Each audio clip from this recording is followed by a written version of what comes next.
version of this is, have you heard of shirt sleeves to shirt sleeves in 3 generations? Oh yeah. I know that concept. Right. So it's like the first generation, the founding entrepreneur, patriarch, matriarch, whoever, but they build the business, and then maybe their kids want to take on the business and they learn the trade. It's never as good as the founder. Yeah, but they phone it in, they're not really going for it. And then by the next generation, though, you've got the trust fund babies studying Marxists. They want to be poets. You got Hunter Biden taking over. Welcome to The Furrowed Brow with Jeffrey Kipler. Let's just get into it then, Michael. Cheers. Let's do it. Okay. Tea, I'm ready to go. Excellent. A little introduction to get us started. Michael Gibson started working with Peter Thiel the first day of the Thiel Fellowship started. He's the founder of the 1517 Fund, which is a VC, 2-person VC team that invests in businesses started by young adults that skip going to college. He's the author of Paper Built on Fire, a book that chronicles all of these adventures. He and I have an extensive overlap in our interests, I found out since reading that book. And a lot of the things that we touched on here at the Furrowed Brow, and I'm extremely excited to have him on. So thanks for joining us, Michael. Well, thanks for having me on. Wow. It's fun to be here, and I look forward to the conversation, yeah. So just to start things off, Elon Musk is famous for having said, my conversations with Gates have been underwhelming, to be honest. You seem to have an interaction with Bill where he handled some criticism really well. What was your interactions with Bill Gates like back in that meeting? Yeah, so I was up in Seattle in your neighborhood for a fundraising event back in, I guess this was 2013. And it was for the Institute for Advanced Study at Princeton. This is a legendary I don't know what to call it, like a think tank or, foundation that's devoted to theoretical physics, math, like the highest echelon of nerddom you could imagine. Its first hire was Albert Einstein. But they raised money from different sources, and I had been invited to this dinner at Charles Simonyi's house. He was part of the original Microsoft team with Gates, or one of the early employees, and he's the architect behind Word and Excel. So, he's pretty famous too. But I did not know Bill Gates was going to be at this dinner. So I showed up, and the woman running the entry into the house, there's a table with name tags. And my name's Gibson, GI, and I'm looking down at the name tags, and right above mine is Gates, Bill Gates, GA. So I was like, all right, this is going to be fun. That's one way to organize the tables. That's good. So then we get to business, sit down, and it wasn't until later where I had a chance to interact with him. I knew I had to talk to him because he's Bill Gates, and because I, didn't really know what else to talk about, I raised this question that Peter Thiel, my boss, had been thinking about, which is like, how do we measure progress? Is the rate of progress slowing down despite all the every press release from every startup, or, what every book seems to be saying is that we're living in exponential growth, and, we're having trouble adjusting ourselves to the future because it's just coming so fast. And what Peter had been arguing at the time is that no, in fact, it's only within this narrow cone of progress in computers and communication technology where we've really seen growth. But outside of that, things have been stagnant. So I decided, okay, I'm going to ask Bill Gates about this. And when I asked him the question, he just flipped, and he went from being like this kind uncle to, the badass entrepreneur who wanted to like show me who was right and who was on top. So he just starts saying, "Oh, you guys are full of shit. I was like, oh my God, this is amazing. So I ended up getting into like a, good 15-minute debate with Bill Gates on how we measure progress. And we went through different industries. And I think, from his point of view, to steelman it a little bit, in his mind, great progress had been made because if you looked at the way the developing world was catching up with the developed world, in terms of healthcare, education, maybe even just income. Great strides had been made in the last 40 years. Right, and that's a distribution. That's a distribution thing, though, not so much like a breakthrough thing. Yeah, exactly. So breakthrough and distribution, but right, it's more about spreading the best practices we have in health and sanitation, not inventing or discovering a cure for some major disease. It was funny going back and forth on that, and it, from where he's coming from, that's been the focus of his philanthropic work, is really, helping the worst off in troubled places. So, naturally, maybe that's the first thing that came to his mind. So that's funny, that quote from, I didn't realize Musk said that, but there is something to the Gates story where, he got beat up when Microsoft was accused of being a monopoly, going through that whole. It was a monopoly, but he kind of earned it. Right. Right.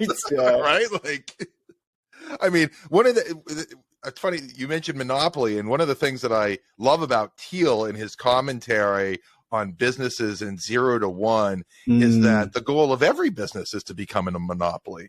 The wealth is only built through having moats and gates and monopolistic practices.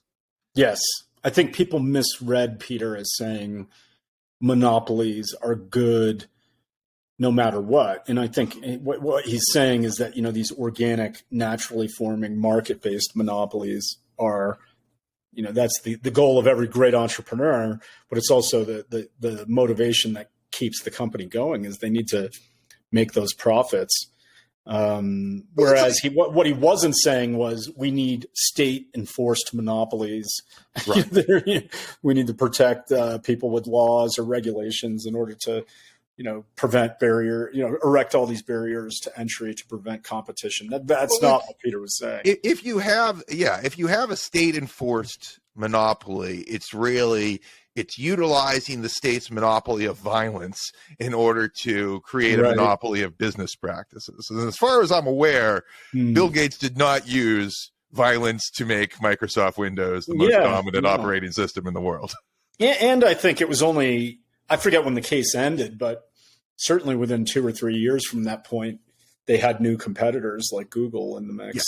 Well, honestly, I thinking back, and I don't remember it in detail, it's like the kind of monopolistic practices that are now permitted, the bundling of software seem almost like quaint for what Apple is able to do, for example. Yes. Apple, you're just not allowed. We're going to take 30% of every single compared to the iPhone. God, take 30%. You need approval from us. It's so dictatorial. Yeah, it's not even the cartel. Because I always just think it's like, government or big business or what have you. It's all just cartel sort of stuff. Yeah. You've got your team.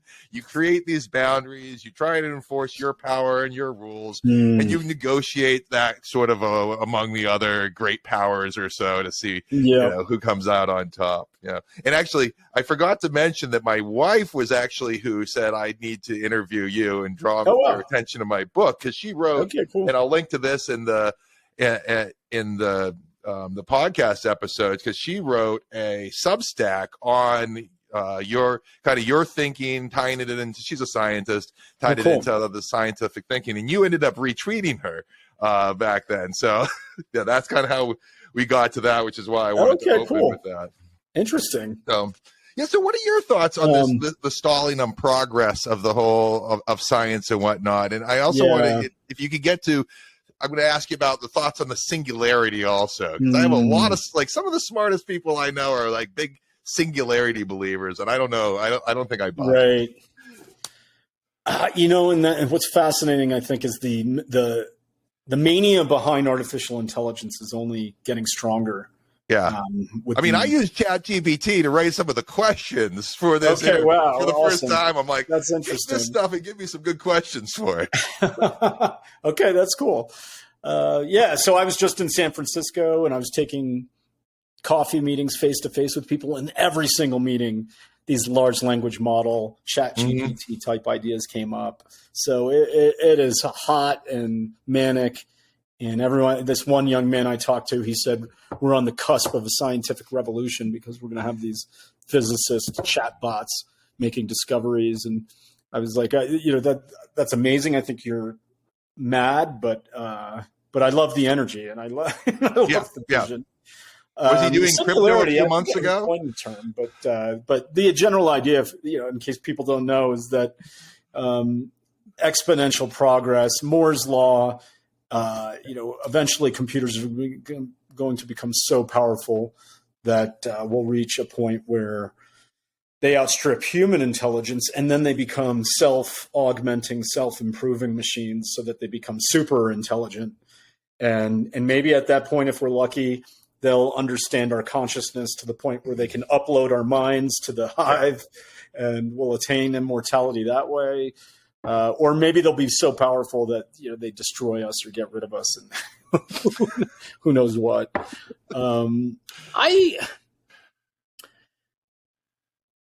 It is remarkable how far those large language models have come. Where some of the back and forth, like the really good ones that you see on Twitter that people post, are really impressive. Yeah. But that said, I still like if I use Chat GPT myself, sometimes it's like you get a lot of bad stuff. There's a lot of trash still. And then the hallucination problem where it just sort of churns out made up stuff that's fascinating too. So I think it has some ways to go, and I'm not quite sure the progress is going to be exponential. It may be fast, but maybe not that fast, so that it takes like 10, 15 years before these things are really powerful, but maybe I'm wrong in that. I don't want to pretend I'm totally right. I mean, so the only area that I know of that, aside from gaming, because gaming they come up with unique solutions to problems that no human has ever done before. Go and chess and whatnot. But the only area that I know where they're coming up with kind of unique solutions is like protein folding. Like its ability to be creative, and I know you write a good amount about and think about creativity, and it's the unique aspect of creativity to humans. But it doesn't seem to be able to be creative in the same sense that people are to come up with new innovations. It can complete sentences in interesting ways. A term I've heard tossed about is stochastic parrot. So that's interesting. Yeah, they're able. Stochastic is a reference to the probabilistic nature of it. So, given some set of words, what's the probability of these other words following? Yeah. And then parrot. But you can only do that on a domain of things that are already understood. Otherwise, you're just I guess you could get it, now that you put it that way, I guess you could get it to the point if it could actually run experiments where it was like taking a guess, running an experiment, incorporating the results, and doing that iteration. But unless you could model the physics behind the experiments to do it virtually, I don't know. I don't know. I think we're starting to see those tools come online. We come across this in drug discovery now quite a bit. Yeah. There's a lot of horses in this race, different deep learning, machine learning efforts to discover the best enzymes, proteins, whatever the case may be, to treat some disease over another. And the search space for those discoveries is so large that you need this kind of tool to sort through them. So I think that is becoming a reality. It's like the prioritization. Creativity is a mystery. I did some extensive research for the book, particularly in the psychology literature, and we're not really good at understanding it. I think in part because a lot of psychologists are stuck with lab conditions. So they run these experiments where, you get some people into a lab and then you ask them questions. Like one of the famous ones is like, how many different uses of a brick can you come up with? And then correlating that number with something else. And it's just like, okay, this is fascinating, but not really deep. Whereas, and then you have a whole body of research literature that is just the observational studies of creative people in the past. Yeah. What were their biographies? Are there any common elements among these people? But when it comes down to the actual creative process and then making discoveries in science and so on, I think, that there's still an element of mystery there where it's not quite clear, why people are able to do that or how they do it. There are all these, like, I don't know, call it like symptoms or little tricks and so on, but there's nothing, I don't think we know how to model that or let alone have a computer, discover the next, whatever the successor theory is to general relativity. That seems like quite a far leap from, just generating random chat language. It's like I feel like we know how to create environments that stimulate creativity, right? Like the 3M sort of thing where you put a bunch of subject matter experts in a room. Yeah. Does it make them more creative themselves at the root of it or train them for it? I don't know. Yeah, I don't know. I think of like Saturday Night Live as a good example where it seems to be this way station on the way to further success in movies, maybe stand up. So it's like now there's a ability bias in the selection, so they only pick great comedians. But I also think it's the case that somehow being in that hothouse and having to write every week for a couple seasons, it really brought something to their talents. And then maybe they go off and they make some movies that become classics, something like that. So I don't know what's going on there. One aspect is this, it's this cooperation and competitive side to it, where you have an arena of ambition, meaning that the trade, the art, or the institution has a charisma to it that has a magnetic power that draws forth talent, summons forth talent to participate. So it's like the NBA just captivates people's minds. Lots of people play basketball when they're younger, dreaming of becoming an NBA star. I think that's true of other things, maybe even comedy and writing. And so you have that arena, and then within that, you have these individuals who are like competing against each other because they want to be part of that great tradition or that great competition. And that can bring out the best in people sometimes. What popped into my head there was like, almost all, like a huge number of songs are written by like the same people in the music industry, right? It's like they're just prolific at being creative in ways to make hit songs, but it's like. Do you mean like the fat Swedish guys who are writing pop songs? I wish I could tell you. I should not bring these things up without being able to say it, but I know it's like a thing. But, right. So, all right, let's to your book. Creativity's mystery. So I don't know. Will AI discover the successor theory to relativity? I hope it does. That would be incredible. Maybe we could build a warp drive and take it for a spin.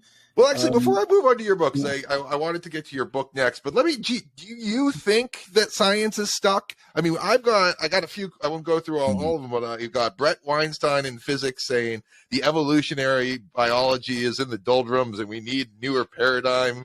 A newer paradigm is needed. Eric Weinstein talks about physics in the same way. Chomsky talks about psychology in the same way. Like, are these guys? Do you think there's something to it, or do you think it's their egos and that nobody's listening to them? I'm fully on board with those. We'd have to go subject by subject, and it could be that the rate of progress is faster or slower in any of them. But on total, I'd say I'm fully on board. If you just think about a lot of the old paradigms are just exhausted. Yeah. And in physics in particular, I mean, we're running into all sorts of anomalies that the current theories can't explain. And we have concepts that describe these things, but they don't quite mesh. And so we have stuff like dark matter or dark energy. We're inventing these concepts. And we know these things are kind of bullshit, right? Yeah. We know it's just like a way of describing what we don't know and can't explain. Yeah. This is where the hole just explains what we observe. It doesn't say why or how it works. There's no mechanism of action behind it, right? Like where you have in biology, you had DNA you discovered, or you had, nuclear forces and allowed you to make the nuclear energy and whatnot, which were new concepts that you could prove through scientific experimentation. But like, if say biology, for example, which is like what my my wife focuses on. It's like so many of the predictions around genetics, where we were going to unlock this genetic code, and all of a sudden you were going to know how to make somebody braver, smarter, and more humble because there were going to be genes for it. Nope, no, it didn't happen. Yeah, I know. I remember when the Human Genome Project was underway, and it was miraculous that we accomplished that. And I think Bill Clinton had a big ceremony and all that. But we were told we were on this cusp of a revolution, and gene therapies have not. I mean, there's been some success, and then with CRISPR more recently, there's some advance, but it does seem like it's slow coming. And I think if you look at the higher level numbers, sometimes that helps to put it in context. Like maybe the most basic brute number I can think of is life expectancy at birth, life expectancy at birth in the U.S. at, let's say in 1900 was something around 45 years, I think. And then you fast forward to 1980 and it's up to like 72, 73. But wasn't most of that number taken care of like by sanitation innovations in the early 1900s? I think, we shouldn't underrate sanitation. 80% of that was like washing your hands when you go to the hospital and shit like that. I don't want to, and some people point to the lowering the child mortality. I think those are all important, but it is also true that like a greater proportion of our society is now older. And maybe, being clean helped with that. I think smoking as a cause of lung cancer, that kind of thing too. Just the idea of the randomized control trial is an invention that did not exist before the 1940s. So those have all led to improvements in our health. But then I don't want to discount also, there are things like, heart transplants or understanding hypertension and how that causes strokes and heart attacks and all that. So, all those, it's like the golden era of American medicine was from the invention or the discovery of penicillin to about 1980. And just the number of discoveries and treatments and tools, it was just astonishing. And then, things have just come slower since then. It's not to say progress has been zero. We've had like stents and the fMRI machine and even Viagra, we could count as the biggest invention on the list for sure. But if you look at that raw brute number, life expectancy is only maybe 2-3 years more than it was in 1980. So, and we've gone backwards in the last 5 years with COVID and the deaths of despair from opioids and so on. So in that sense is okay that we're not making the same progress that we have. The rate has slowed down, and we can argue as to why. Maybe one of the reasons is that, okay, well, we picked all the low hanging fruit. We finally found out cleaning our hands saved us from, diseases and so on. But I don't know if I fully buy that. I think there are other stories we could tell, but I do think if you go this way, it's tough to measure progress. But if we find the key variables or the key dimensions, I think in a lot of these different areas, whether it's physics or medicine, things just aren't coming as fast as they used to. Yeah. So let's get into some of the whys of that one, which I think your book Paper Belt on Fire really starts to get into. And one of the reasons your book hits home with me so much is, I mean, I've thought education since I was in college. I went from a biology comp sci major, and I found out I liked to party a little too much to work that hard. And I became an MIS major, which is management information systems. And they gave me the same, it was the same 4.5 years that I was in college, same degree. And I did not learn anything about anything useful doing that at all. But I got the degree. I almost graduated from honors. I found myself in the business world, and then I learned everything, right? I got lucky, fell into the right company, became reasonably successful doing that in medical services, sort of medical billing firm. And, but everything I learned about business, it was on the job. It was on the job training, really. So I wanted to start off by asking you, what does paper belt on fire mean? Like, what is that all about? Because that's a really weird term. Yeah. I find people either love it or hate it. No one in between. Yeah. So a friend of mine, we were talking I think that must have been around 2013 as well. And he coined this idea, the term, the paper belt. And so just as the Rust Belt defines this region in the American Midwest of these hollowed out industries, and a lot of the decay and decline, we were saying in conversation at that time that, maybe a new wave of technology could lead to at least present some headwinds to what we were calling the paper belt. And so the paper belt is any institution or industry that's based on paper. So in Washington, D.C., you have the government, which prints money, laws, visas, all on paper. In Delaware, people incorporate on paper. In New York, you had media, New York Times, Wall Street Journal, Madison Avenue advertising, paper-based. And then as the arch symbol of American higher education, you have in Boston, MIT and Harvard printing diplomas on paper. Now, I wrote an essay in 2015 where I said my mission is to light the paper belt on fire. And what I meant by that was all these paper-based industries and in particular institutions, when you have a piece of paper that means something, you have a set of authorities who are supposed to validate that this paper is real, and moreover, that it signals something that the institution intends. So with a diploma, as an example, you have a piece of paper. We trust the authorities, whether they're Harvard College or someone else. If presented with this piece of paper, they can validate that it's real, authenticate it, and validate the signal that, hey, this education means something. Similarly, if you look at the Federal Reserve, it prints money on paper. We trust the Fed and the Treasury Department to authenticate dollars as real. They tell us it has a certain amount of money or value, and then people use it. But one common trend that we've seen across the last 40, 50 years is that the performance of a lot of these institutions has been in decline. They have not been living up to the stated purposes of their mission. And part of the reason is that the insiders, the people who are meant to validate these pieces of paper, whatever the paper is that they have become less trustworthy and less reliable. And this really came out for me when I was getting more and more pulled into the crypto world and Bitcoin and the architecture behind it. So to me, the paper belt's on fire is like these institutions are in decline. The people who run them are not trustworthy, and they all seem to be based on paper. So I thought, okay, this is a provocative title.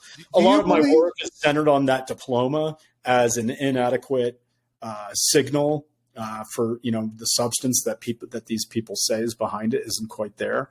So a lot of my work is on that, but I think we do touch on other things, and so I went for the larger scope in the title.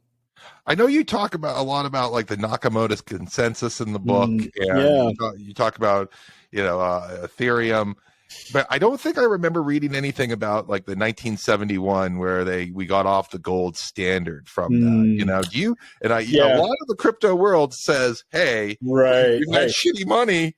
What's going? Do you think that correlates? I think it's a complex feedback loop.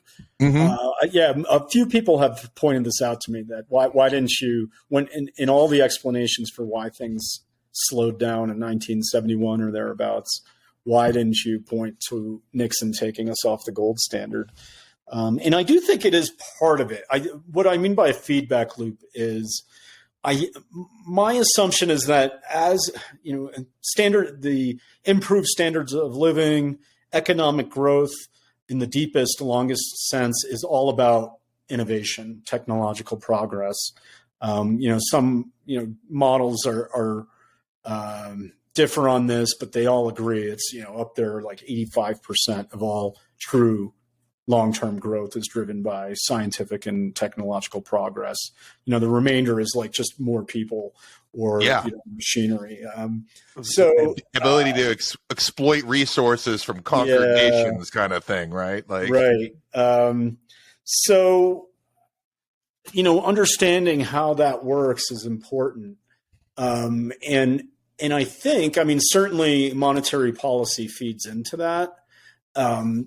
But I think it could also be the case that because things had stalled out, instead of trying to solve those deeper problems, the government just said, hey, can we paper over it with more money? And I think that exacerbated the issue. It certainly made things exactly worse. How I see but it. But I also think it wasn't like the precipitating cause. You know, if we just got on the gold standard tomorrow, I don't think suddenly next year we'd have like massive progress.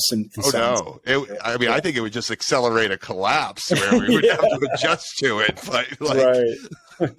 Yeah, right. I mean, and then, that kind of transition would be quite painful. Yeah. So I think that would be my deeper argument in that, is that it's more of a second order consequence and then made it worse over time.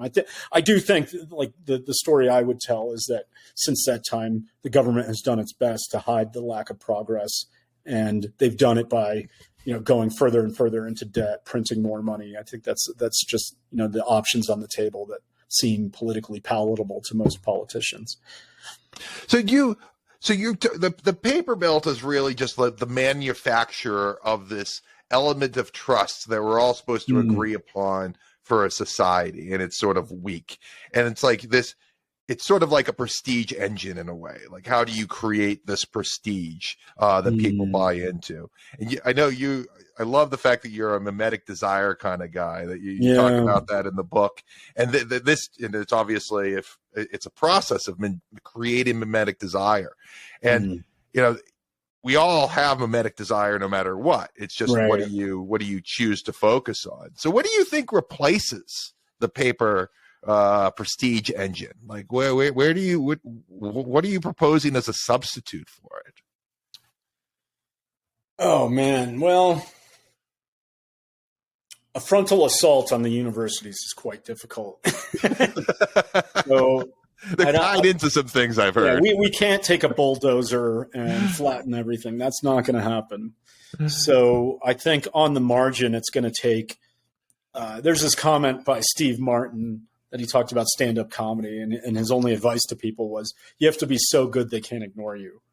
And I think it's true of a lot of things outside of the paper belt, where I think whether you're building a company or maybe you were a novelist and you're trying to become the next great American writer, I think you have to be so good they can't ignore you. That you don't have that degree from Harvard or Yale or wherever, but you've done something that's so impressive it can't be denied. I think that on the margin, you can do that with business. So if you start a company, you don't need someone's permission. And then if you build something substantial, that can be done. I think it's going to be much harder in the sciences, where we've seen this with some of the younger, like you would think with, because our fund, what we primarily do as a fund is back people who don't have college degrees. And the common expectation is that, you must be funding apps and just software stuff some kid with a laptop can build. But that's not true. We've met a lot of people working on very difficult hardware. One young man recently is working on a cure for type 2 diabetes that we backed. Tony Stark. Yeah, he changed his name to Tony Stark. Wow, I love the guy. That stuck into my head. I was like, he's hilarious and fun and just the kindest guy, but also kind of weird. So with Tony, we had to figure out a way. He to get going, he had the hardest time convincing other investors to back him because of his lack of degree and the name thing. So we had to be willing to put more capital at risk with him so that he could get the results. So that at that point, it was just undeniable that his therapeutic is working. So he's cured type 2 diabetes in mice, in rats. I think a primate is next. At this point, it's like, okay, the bigger pharma companies and backers, who cares if he doesn't have a degree? The data's there, the evidence. So I think we're going to have to get to that in more and more ways. I think that's one way to do this. So he's about to do it in a primate? Yeah. He's working on. That's serious. I know. Pretty wild. I love him. He got the name Tony Stark because he'd build rockets in his parents' basement and it was splicing DNA and all that stuff. So his high school friends started calling him Tony Stark, and he was so enamored with the idea of Iron Man as an ideal I mean, act as if, right? You know, if you're gonna. He went all in, and you know, in high school, if you do that, you can get away with it, right? You know, why not? It's when you start doing it in your 30s, it's like, what's going on, man? That's champion and protect the weird. That's our motto. So, aside from Tony Stark, who are some of the more interesting fellows that you've met in just the VC world in general, or 15, 17 specifically? I recount some of these meetings in the book. I think the most famous is probably Vitalik Buterin. Of course. The creator of Ethereum. We interacted when I was researching the book. I was surprised. I was like, oh wow, I didn't realize that he had written the original Ethereum white paper, and we had lunch with him 5 days after that. Or thereabouts. We were he was coming through San Francisco and had lunch with us at our office. So that was the first point of contact, and then just interacting with him over time. He blew my mind with his raw intelligence. He's probably the most intelligent person I've ever met. I've heard he's unbelievable. Yeah. So he taught himself Mandarin. I saw him typing on his keyboard with Ethereum developers in China. And I said, hey, how do you know Chinese, or how do you know Mandarin? And he said he taught himself.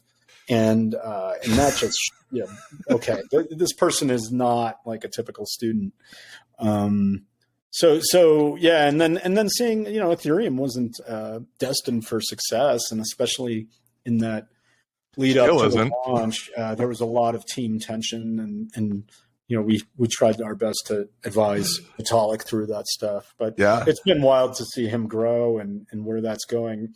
All the best crypto engineers I know now are pouring into Ethereum development. I have a good buddy who started, he's now CTO of a company that's doing stuff with smart contracts and property on Ethereum. I'm a big Bitcoin guy, so Ethereum doesn't make sense to me. I'm not smart enough or something. I wouldn't call myself a maximalist, but I'm pretty close to being there. And I do think, I think Ethereum's best potential is in if it becomes the settlement platform for just global trade, or trade across borders and all that. If it can handle that, that's quite impressive. And then maybe there's some other things that can spin out of that. I don't see it as a store of value in the same way that Bitcoin is, just because you can print as many. You can print it. There's a fundamental property of it that doesn't exist. It's like, I mean, I like Vitalik and everything, but I don't trust him that much. Exactly. So I just go back to basics on that. I mean, for me, the cap on the number of Bitcoin, I think, is the most important thing about it. Yep. Are there anything else? You get social engineering, and Bitcoin, you can trust physics, and that's all you have to be left with, basically. Yeah. Another young man we helped in 2012. He started a company called Figma. It's Dillon.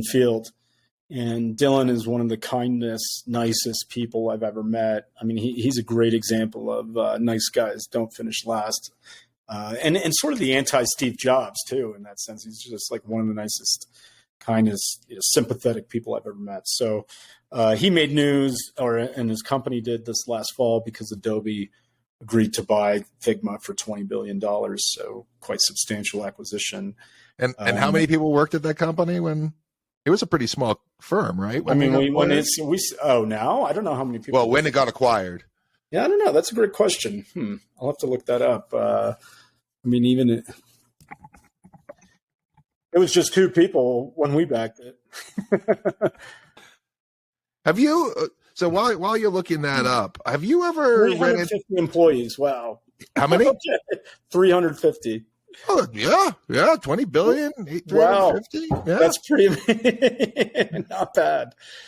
Yeah, there's a graph going around Twitter about the number of companies. What is it? The number of employees required to make millions in revenue. Like, that number has been coming down and down over the years. Oh, I mean, it could be a lot lower than it is now too. As, I know, and look at Elon cleaning house at Twitter. I think he's going to inspire a lot of other companies. I feel like they could make even more layoffs. Oh, yeah. I mean, that Google could just axe like half. no problem.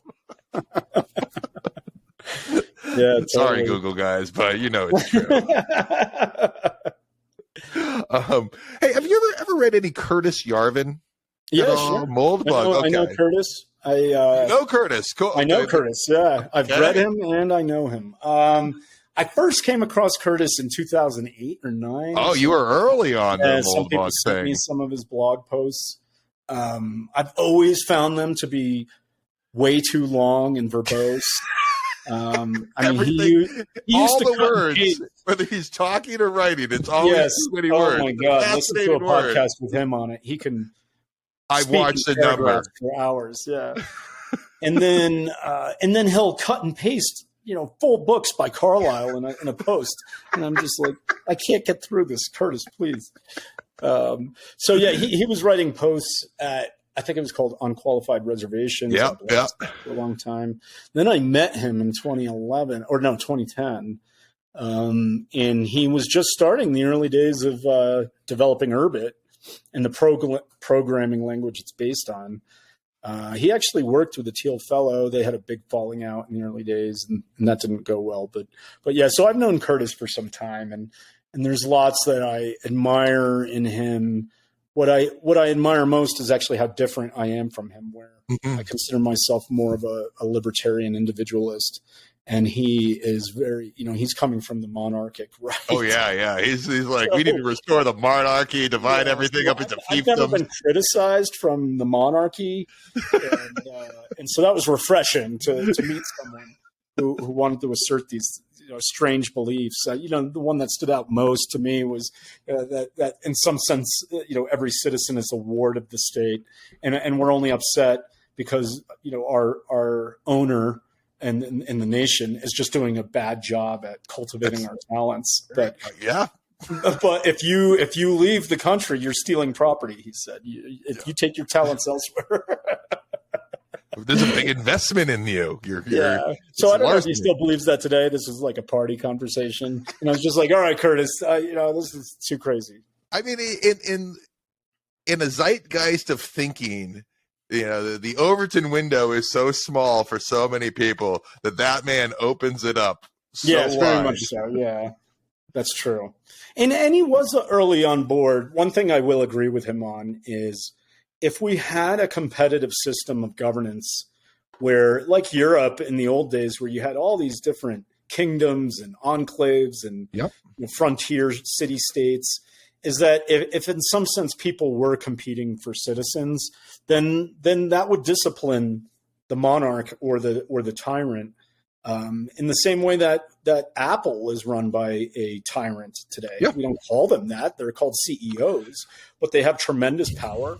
And if I don't like what they make, I go somewhere else, and that disciplines them, right?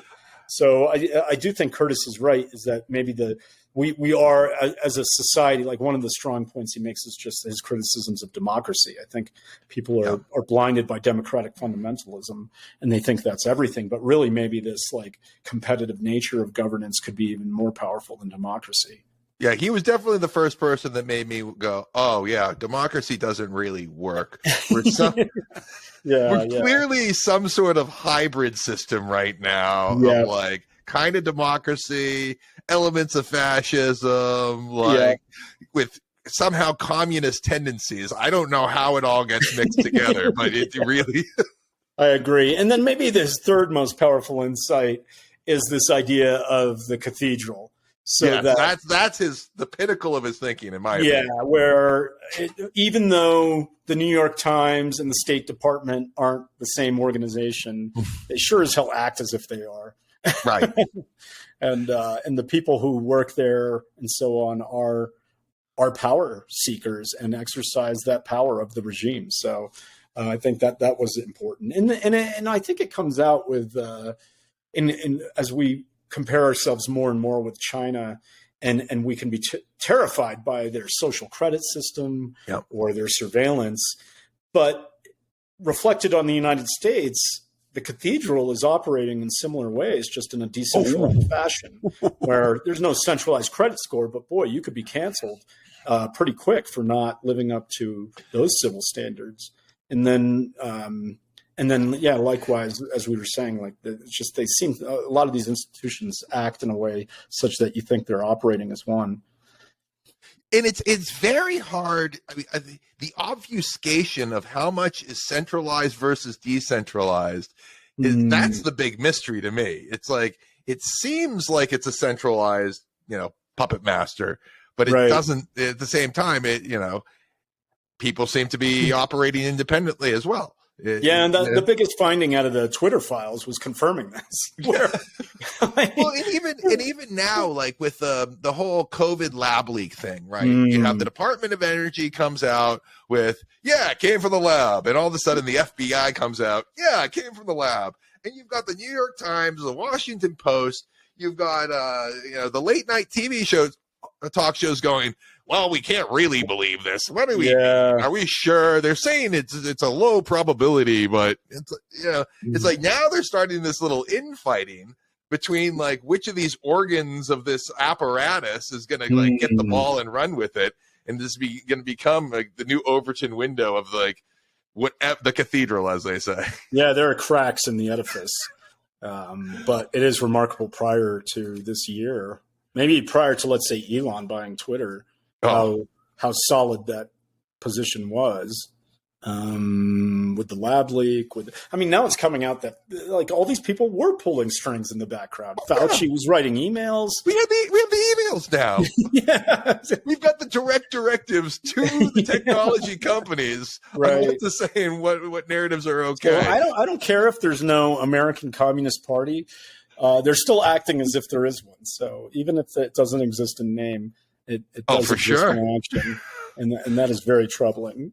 Were you what surprised you about the Twitter files? Because to me, I knew this stuff was sort of happening. Like you could just tell, but I had no idea the brazenness and the extent of it.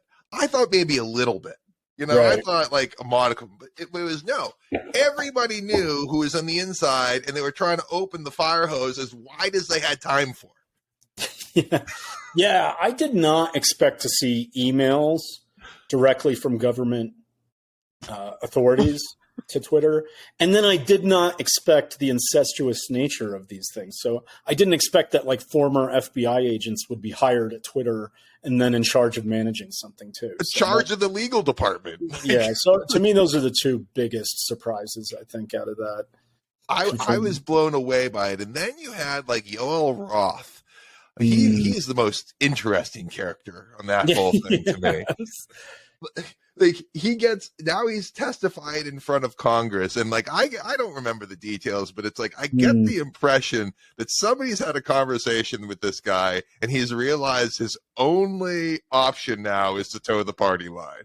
Like, now you know what side you're on. And he was running his own private bulletin board for a long time, and now we know. Now we know it.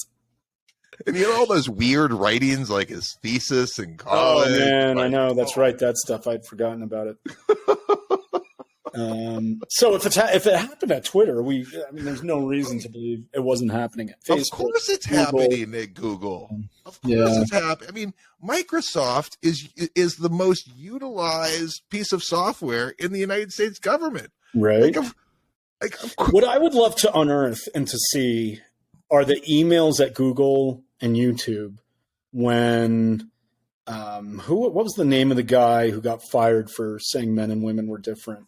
James, what was his name?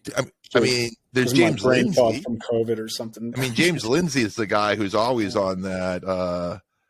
Man, it'll come to me. But a few years ago, there was this guy who, I guess there was an internal discussion at Google about.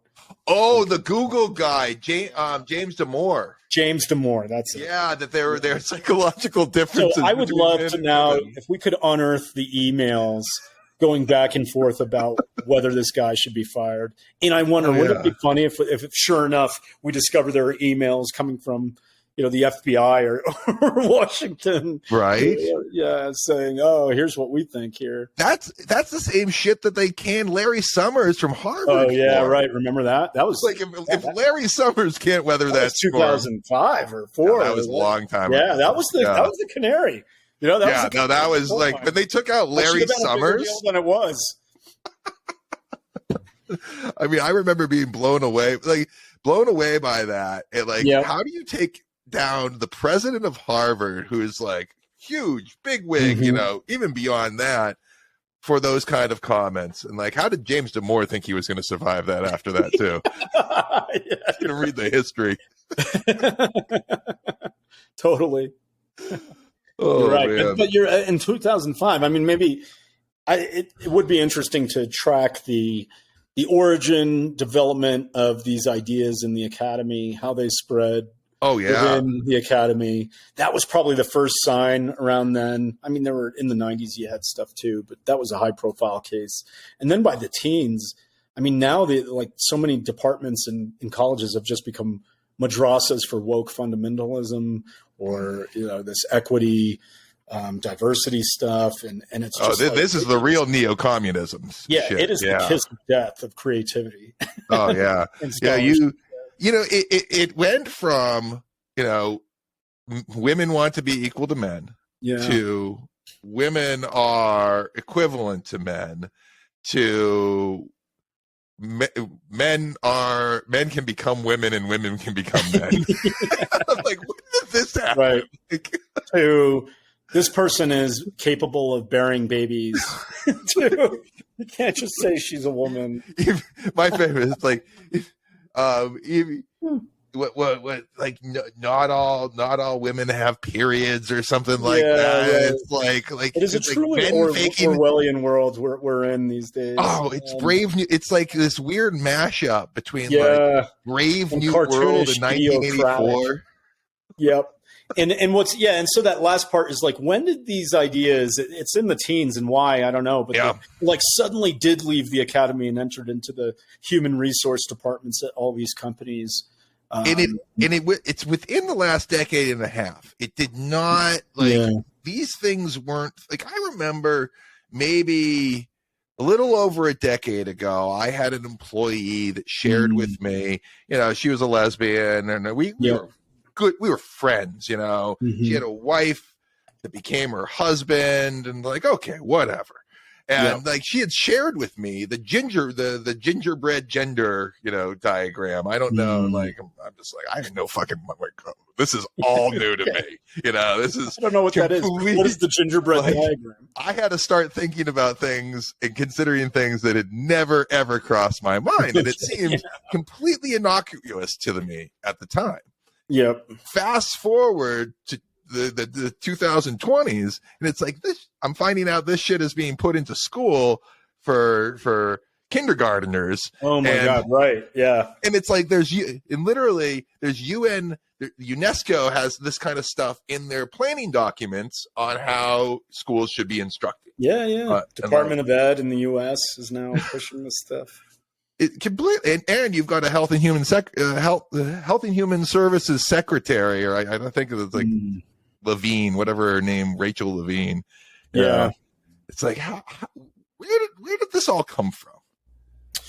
Right. And then in the 1950s and 60s, everyone knew that the academy tilted to the left. It wasn't as far to the left as it is today, or as overwhelming, but certainly the bias was there. And yet at the time, it was perfectly reasonable to say, okay, those ideas are just for eggheads in the ivory tower. We don't have to worry about them ever leaking out. You know, people go to college and then they just live their lives. They play with these ideas and then they become normal. Yeah. But something, and I would, you know, I would put my finger on the deeper issue is I think it is tied to that stagnation where I think people start, like, quackery and crackpot theories abound in a world of stagnation, because it's like, if we don't understand something, then we're going to just start to invent all these convoluted theories and conspiracy ideas as to why something is the case. And I think I would put a lot of the woke platform in that category, where I think it's this response to things not changing in a positive way. One of them could just be the shambolic education system we have, how little it does to help people. And, you know, you could point to, like, if the number one stat that people care about when it comes to race is disparity along some dimension, whether it's test scores or mortgage applications or whatever. The underlying problem to me is the stagnation. Is like we haven't figured out the problem of how to educate people. And, that's the deeper issue to me, not the fact that some are scoring better than others. It's that, how are these people, you put them in public schools, why, and they're failing. How have you not had a revolution to overthrow these public schools? They're just a disaster. So how are you not angrier about this? I don't get that, but I don't know, maybe that's, too far down the rabbit hole. But to me, the base layer problem is always this sense that we're not making progress when the pie isn't growing. And maybe even when it's shrinking, it gets worse. It's like the conflict just erupts. And instead of solving problems, we turn on each other. You see this in personal relationships and companies all the time. I think it's true for society as a whole. One of the things that I forget what was in the book or somewhere else I was reading that you wrote, that you'd studied like the fall of the Roman Empire to a degree, and that if I remember correctly, you disagree with the idea that the United States is going through the same thing. Yeah, I mean, I'm interested in the rise and fall of civilizations. I think it is an understudied subject, but I also think it is overemphasized. Like Rome is just the classic example that seems to pull everyone's attention in. Because I am interested in what makes societies creative. I'm interested in what makes a nation creative.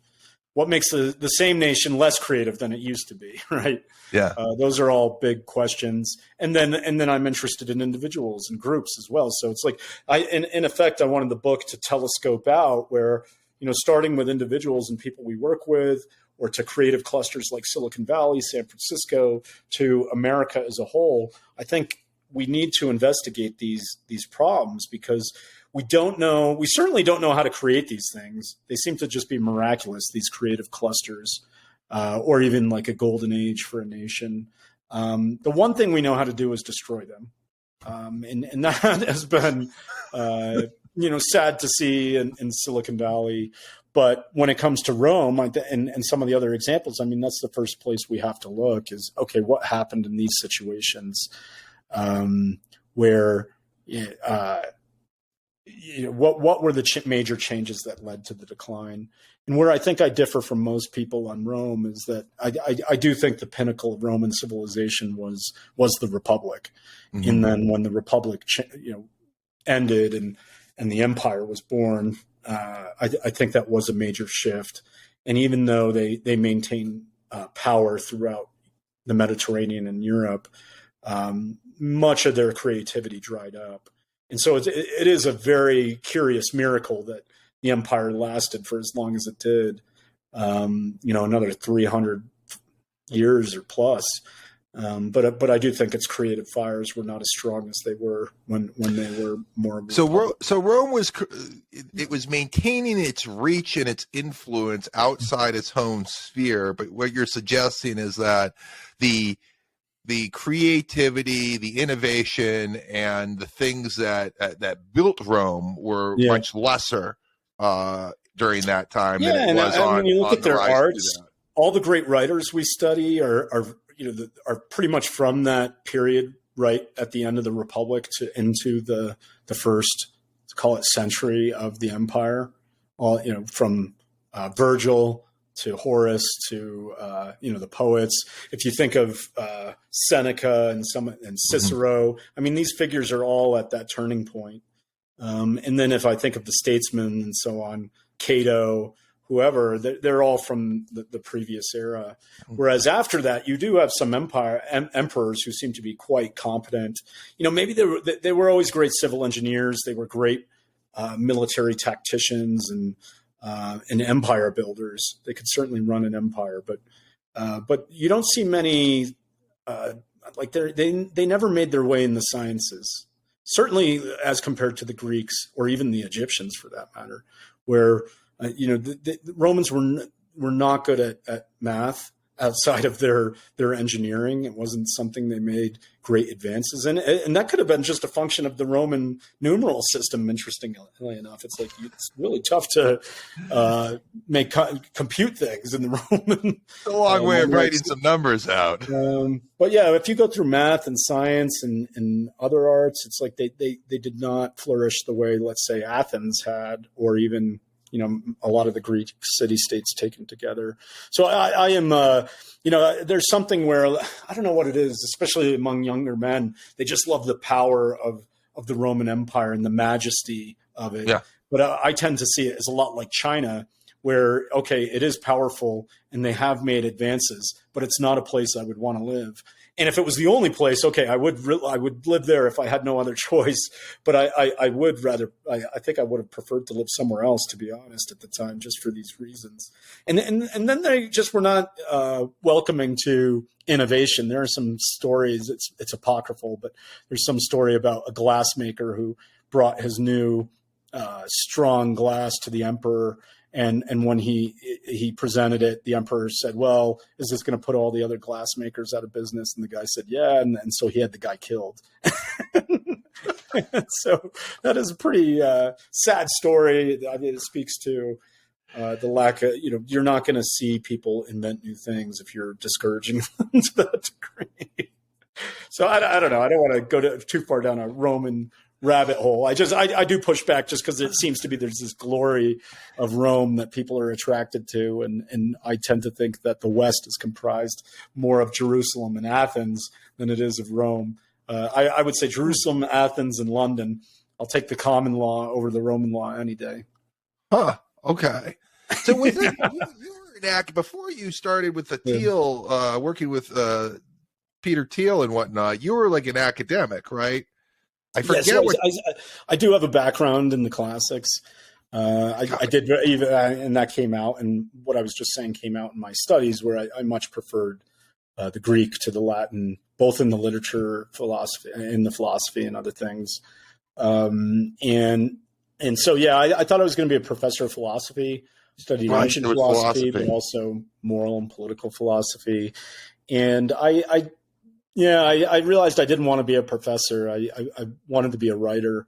And after a long time in grad school, I dropped out. So I didn't finish my PhD. But you know, that time was, I still love the subject matter. Not these books, but here. I'm impressed with the books stacked upon books part. Man, yeah, I have so many of them. A lot of it is as this is the I love spy novels. They've got a lot of spy novels behind me. But yeah, I do read a lot in ancient history and philosophy still to this day. It informs my way of life. And maybe in the same way, if someone was born Jewish and they study the Talmud and so on, it's like, you know, Greek philosophy and Greek poetry and Greek tragedies are my religious upbringing. Oh, no shit. Do you read Latin? Do you read Greek? I do. It's been some time. So if you gave me a sight test where I had to, without a dictionary, I'd perform poorly with the Latin. I do okay with the Greek. I don't do it. I think it's like a muscle you got to keep in shape. Yeah, but but you could, you know, with a little bit of computer aid, you can work through. Yeah. And in fact, I want to go back to it because it got ingrained in me. I'm a morning person. I'd always wake up and the first thing I would do is my translations, and it became a meditative hour and a half for me, where I would go through whatever text I was studying for that day's lesson. And I miss the feeling of that meditation now. So there's a part of me that wants to go back and maybe start the day with a translation in the morning. I know of a number of philosophical kind of themed accounts on Twitter that I follow. Some of them I'm trying to get on the podcast also. Yeah. You know, have you ever thought of just like sharing some of like your thoughts, like, you know, kind of doing the bridging the gap between, you know, because you're clearly very versed in this stuff, you know, sharing some of like the teachings that, you know, other people might not be as familiar with through the tweets. This is me wanting you to do it, basically. I guess I should. Yeah, there's a part of me that wants to go through Plato again, and like dig into secondary literature. I seem to be coming back to some Platonism in my views of the world. Mm-hmm. So that could be interesting. Yeah, I guess there are a couple threads that seem to be taking off. And maybe this is why I was pushing back on the Roman stuff was, Stoicism has come into vogue, especially among sort of millennial startup types or fitness gurus. The red-pilled young man. Yeah. And I think there's a lot that's to be admired in the Stoic worldview. I've written about some of the differences I have with it, but when I push back on Stoicism, the one thing that stands out to me is like the modern followers of the Stoics don't seem to realize that there was a marketplace for philosophy in those times, and there were competing schools of thought that disagreed with each other for different reasons. And so any criticism I've leveled against the Stoics, it's always just coming straight from the school of Aristotle or one of the competitors. It's not some original insight I had into that debate. But I think I do love that. Okay, it's cool that people are finding wisdom in these things. And then the other thing, I don't know if you follow Bronze Age Pervert, but back. Oh, I know. I had to stop following Bronze Age Pervert, but I follow enough people that follow him that I get enough of a dose of it.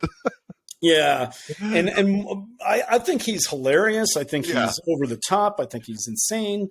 But I think he is brilliant. And one thing that he's brought to life is when people think of the Greeks, for one thing, they realize they don't seem to understand that there are all these different city-states that had different ways of life. But even within Athens, Plato is at the end of the Golden Age and the fall of Athens, and he very much presents a different point of view to what the good life is than what the Greek tragedians and poets thought and other philosophers.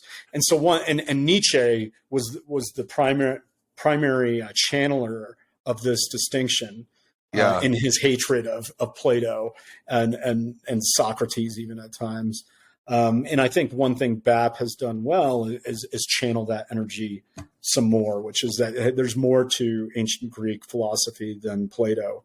Or even the people who came after him. It was actually correct. I mean, correct me if I'm not characterizing this right, but I've never really read Nietzsche, but I listen to these guys that talk about these things, and it's the need to evaluate a philosophy from the perspective of the philosopher at that given point in time, right? And that the philosophers are essentially, in their philosophical points of view, describing their own neuroses. Yeah. Or justifying them in some way. Right. Is that kind of what Nietzsche did? I think so. I mean, he did go crazy. So, I mean, it's a mystery. Some people think he suffered from syphilis. Yeah. But there are other views. But he has a remarkable, interesting career where he too dropped out of academia. He was a professor of the classics of Latin and Greek. They called it philology at the time, the study of words, ancient words. And he left and became this self-published writer. I mean, the guy was basically writing screeds on Amazon and self-publishing them. And the things I admire about Nietzsche are his vitalism. You feel the energy and excitement in his writings. There's a joy to his writing, an affirmation of life that I find intoxicating. But then when it comes to specific views, I just think he goes off the rails. Like he's at times he preaches a relativism that is just too much to take from my point of view. But I do admire him as just like one of the great poet philosophers. And I think he did put his finger on, another distinction that Nietzsche not only, and it's like, I don't know, it's like there are all these ideas that through the centuries have just been melded and combined together, or maybe they're so pervasive that we don't really see that we're living in them. One of them is one I pointed to earlier, which is like somehow that Plato represented all Greek thought. Well, another one is that Christianity had sort of subsumed Platonism into it by sometime in the like 3rd, 4th century. Neoplatonism is pretty strong in a lot of the views of the idea that, our spirit and the transcendent world is the deepest reality, and that our bodies should be denigrated or at least diminished in their value compared to our soul and so on. These are all Platonic ideas, and Nietzsche took a hammer to them, and really, and which is interesting because it's like it's like one of the radical ideas in Christian philosophy is that the Word was made flesh. That at the center of it all is this paradox that somehow theory and the concrete met in one. That the transcendent and reality are in one. It's hard to conceive this. Whereas, on one, Plato would say, hey, no, reality is worthless. In fact, it diminishes our being. We really need to strive for pure spirit or pure idea. And then Nietzsche takes it in the other direction where it's just all about embodiment and the soul is dead. So, that was one hammer blow that Nietzsche brought to philosophy. I think the next one, and really powerful, was to see that we live in a Christian world, whether or not we are devout or whether or not we believe. And to bring that distinction out, and Nietzsche does this with a comparison between if you look at the virtues and the ethics of Greeks and Romans versus, the world after Christ, here's an example is like the Romans would never put up a statue to a martyr. They wouldn't put up a statue to some poor peasant killed by an incompetent soldier. Yeah. They would put up a statue to a god or a conqueror or someone of that stature. Whereas now, to use a controversial example, it's like, look at George Floyd. He's killed. We see murals painted of this man. He's elevated to the status of a saint. And while his death is tragic, it's like in Rome, you would never see a statue to some fallen peasant in the hinterlands. Well, it's the elevate. I'm glad you're talking about this because this is, to me, one of the odder things that goes on in our society is the elevation of the victim. That's right. So that is the core Christian concept that is just so pervasive, and Nietzsche picked up on that. And in his terms, he characterized these things as like the slave morality versus the noble. Yeah. And I understand the value of it in terms of somebody who sacrifices himself, for the good of the community. Right? You're sacrificing yourself in order so that others may live and what have you. But at the same time, where people are aiming to take up the mantle of the victim in order to, like, it just doesn't seem like attempting to be a victim is a good thing, right? Like, there's an intensification of the victim status as almost a higher form of life. We do see competition, especially because the state hands out goodies based on it. But it's like people competing to prove that they're a bigger victim than others in order to receive some benefit of some kind, or just get more attention in the public sphere. I think that's an outgrowth of this. But what seems to be missing is the Christian sense of forgiveness.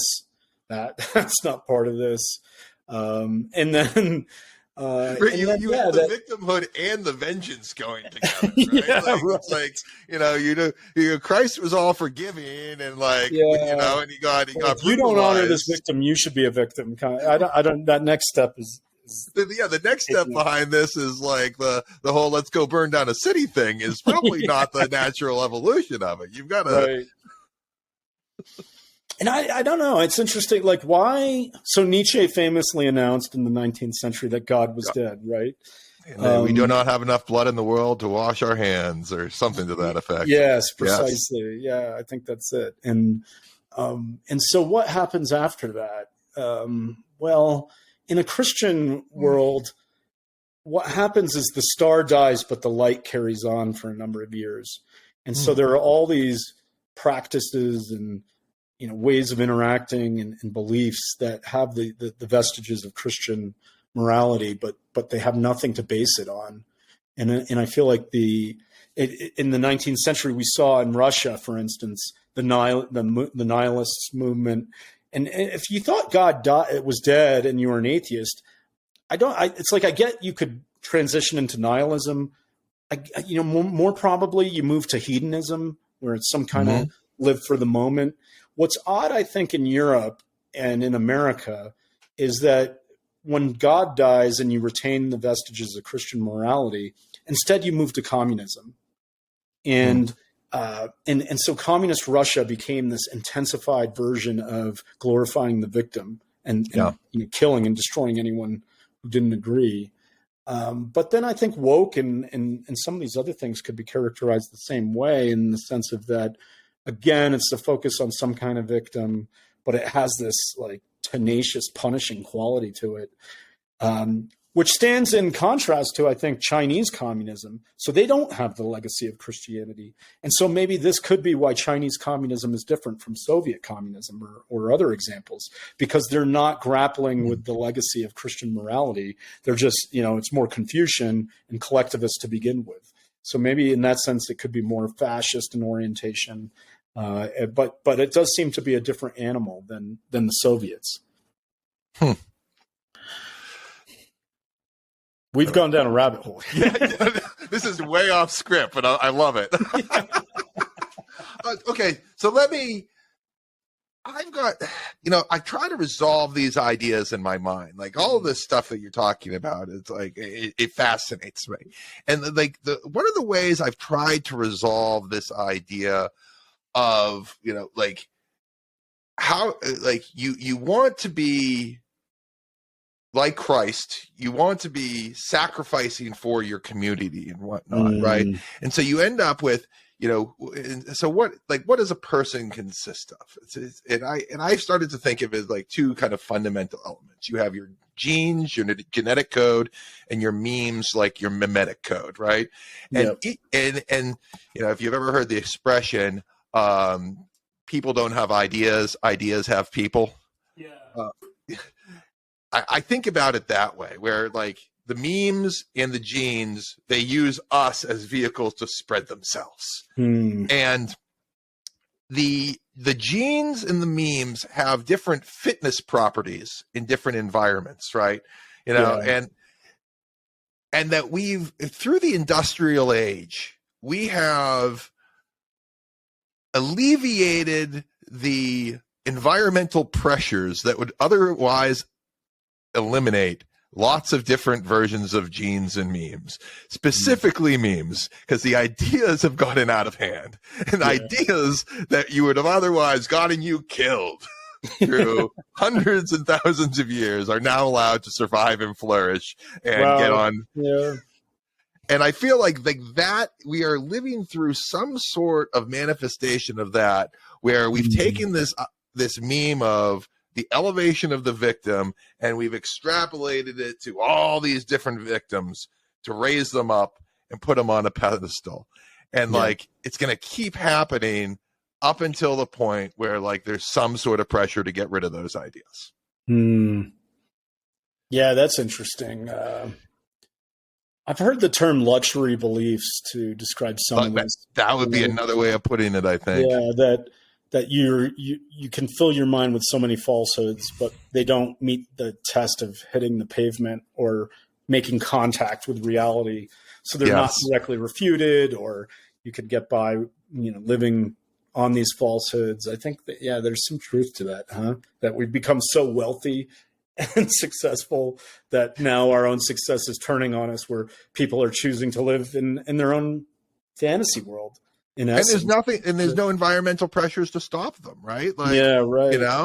Your parents will just send you off to college where you're going to get incubated with these ideas. And then maybe this is why the rich kids come up with the worst ones and they spread the fastest. Yeah, I mean, there is something to that, but I don't know what the answer is. it's such a big. I think the answer is food shortages, but well, I mean, that could be the answer. Could be that in this story of growth, flourishing, peak, degeneration, decline, and fall. Maybe a common element of that turning point, that 1 second past the peak of the parabola, is this existence of luxury beliefs where maybe your own success destroys you because you can harbor these false ideas for a generation or two, and then you hit rock bottom. Well, I forget the name of that cycle. There's this internet meme that's actually strong men, weak men. Yes, right. Strong times, men good create times. good times. Good times create weak men. Weak men create bad times. Bad times create good men. I don't know the full cycle, but that's it. Man. The viewers all know it. They got it. Yeah. Okay. I think there must be some surprising. Like it's stupid, but it's true and profound. It makes sense to me, Another version of this is: have you heard of shirt sleeves? The shirt sleeves in 3 generations. Oh yeah. I know that concept. Right. So it's like the first generation, the founding entrepreneur, patriarch, matriarch, whoever, but they build the business, and then maybe their kids want to take on the business and they learn the trade. It's never as good as the founder. Yeah, but they phone it in, they're not really going for it. And then by the next generation, though, you've got the trust fund babies studying Marxists. They want to be poets. You got Hunter Biden taking over. So maybe we just have to go through these cycles, and hopefully they don't all happen at the same time. It's like, what's that other saying? It's like, if you don't study history, you're doomed to repeat it. And if you do, you're doomed to watch everybody else repeat it. The one weird twist to that, I don't know. It's always assumed that it's bad if history repeats, but there are lots of things I wish we would repeat. There were some golden eras. What do you think we should be repeating there, Michael? Well, I mean, just in the sense of,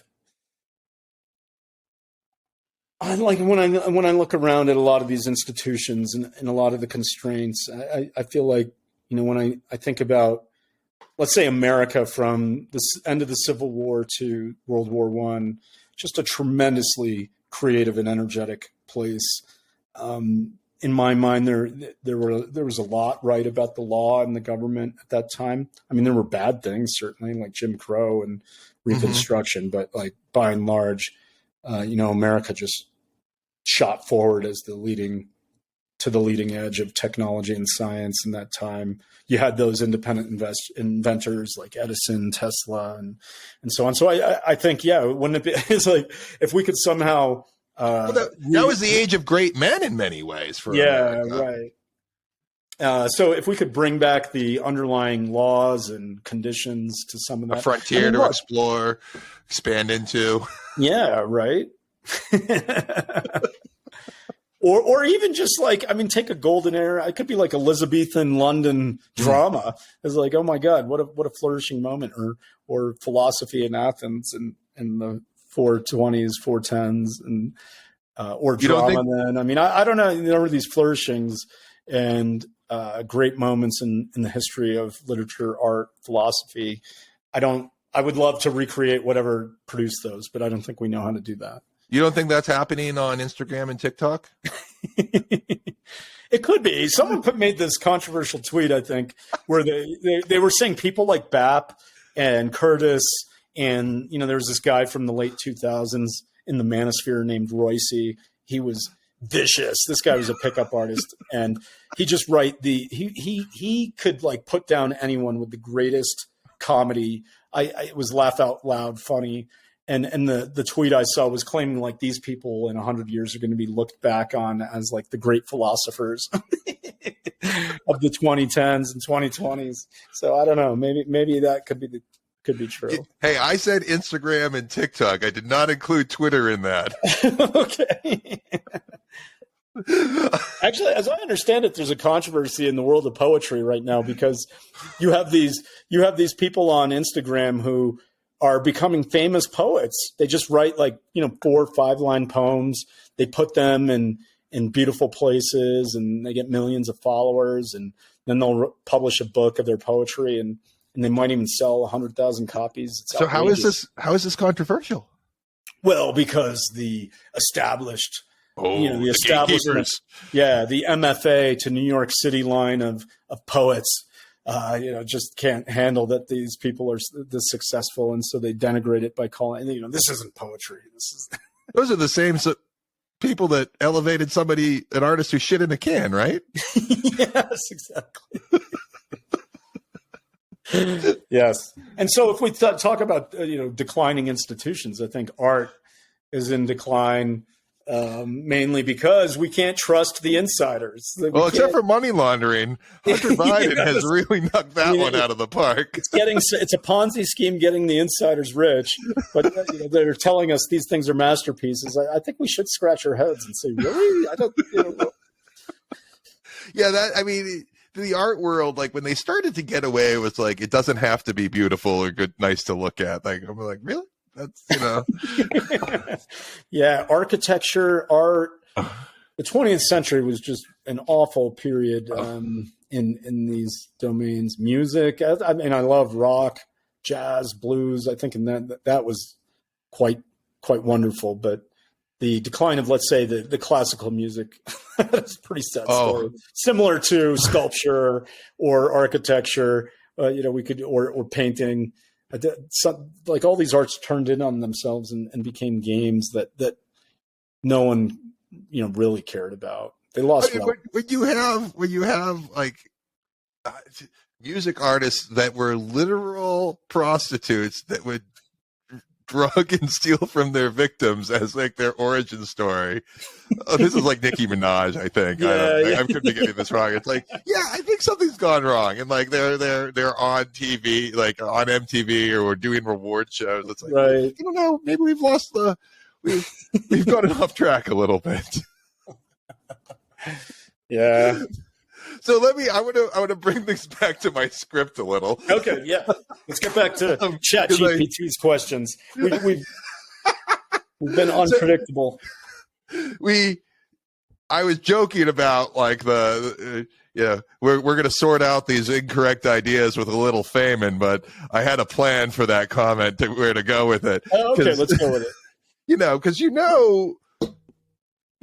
the food shortages in Ukraine and the use of manufactured crises in order to gain power from centralized entities. And you've written a bit about your fear of totalitarian one world government.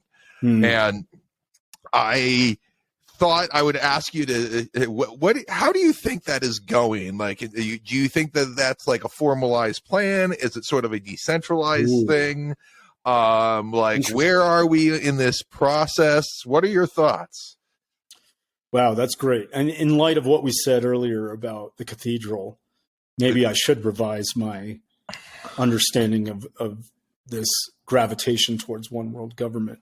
Because on the surface, I would say it tends to be driven more by the dominant philosophy of our time and that background Christian assumption that everything is universal. You also wrote a bit. This really intrigued me, where you talked about like the warnings in the Bible, the coming of the Antichrist, and the one world government in particular as a danger. No, I thought that was a fascinating trail to follow a little bit. So, in the context of the book, more broadly, I just wanted to portray a little bit what it was like to work for Peter Thiel. A lot of people know him as a public figure, whether through his politics or through technology, but there haven't been really any great inside accounts of what it's like to work with him. So I felt, it'd be fun to portray that a little bit. And so I used a number of conversations I had with Peter as a way to do it. And I end, because as a bookend, is one of the last conversations I had with him where, we're discussing what you just said, what Peter had been thinking a lot about the Antichrist as a concept and, how it's discussed in the Bible. We talked about, references in literature and so on.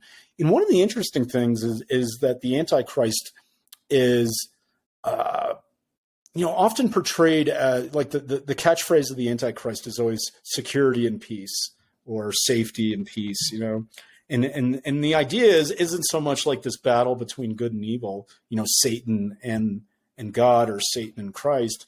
The Antichrist is as Christ-like as the Satan or the opposition could possibly be without being good. So it's always the Antichrist always operates with the cloak of goodness. And it seemed to me that a lot of the fundamental conflicts of our time are not black and white battles between good and evil. Instead, it tends to be this much more subtle battle between, the good and that which appears good and isn't. And very much in line with the Antichrist concept. And so I talk about a conversation I had with Peter on this towards the ends of the meta patterns that the Bible gets at are so real. Yeah, that is a profoundly wise book of psychology, in addition to being, a sacred scripture. So I think there is something to that. And I'm not, I mentioned before, I'm more of it's like in my conversations with Peter, I don't write about this, but he does refer to me as a pagan. He's like, well, Michael, a pagan like you would see things this way. Whereas, people don't really know that Peter's Christian. So I don't know the Bible well. I'm not like a scholar of the Bible.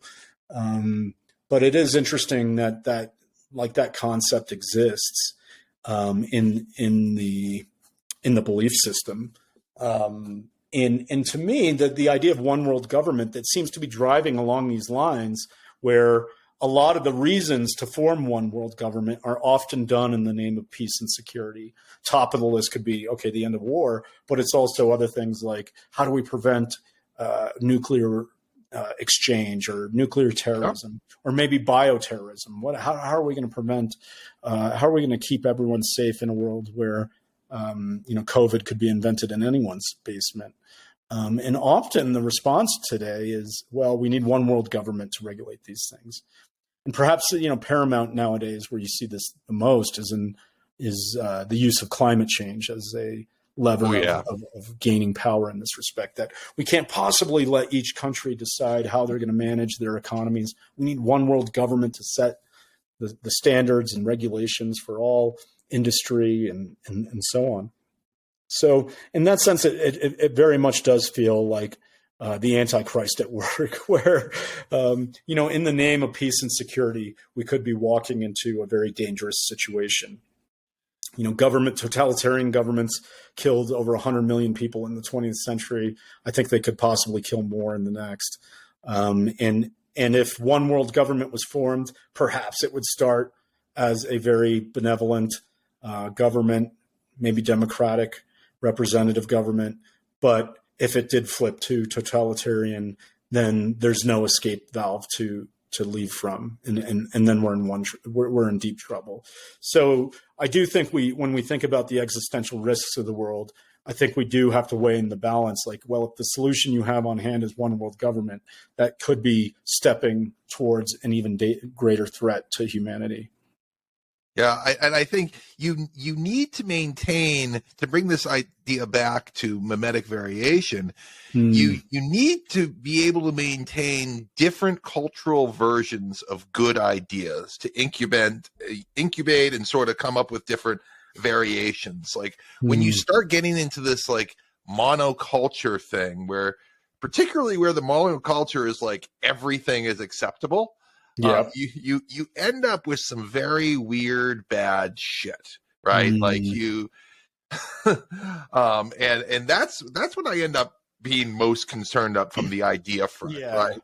So to return to the question of what makes nations creative, they do follow this biological metaphor that we've been using about, okay, there's a birth, there's a growth, there's a peak, there's some kind of decline and death.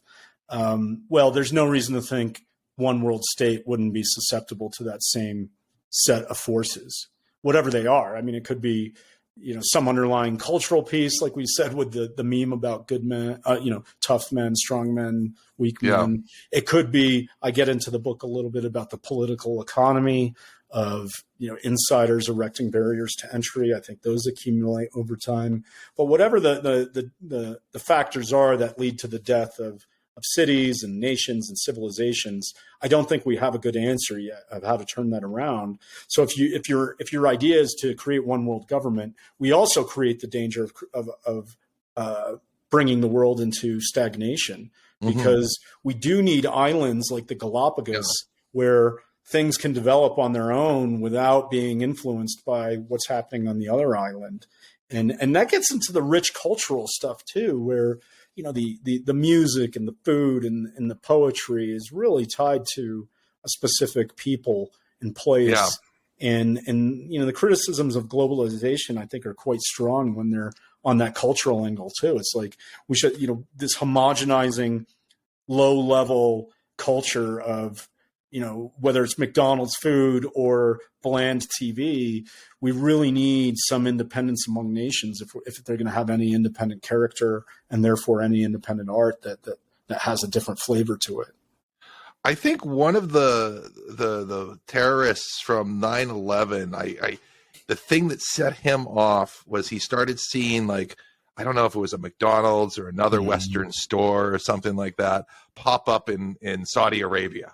Right. Okay, and and it was that sort of cultural invasion where it was like that he was like, this is bad. This is what I have to strike back against. Okay, interesting. Yeah, I seem to remember a book. What was it? Jihad, McWorld? I can't remember. Jihad versus McWorld. Maybe that was touching on that. That sounds thematically similar for sure. Yeah. How globalism and tribalism are reshaping the world. Interesting. That could be worth reading. I haven't read that one. Maybe there's some prescient stuff in there from 1995.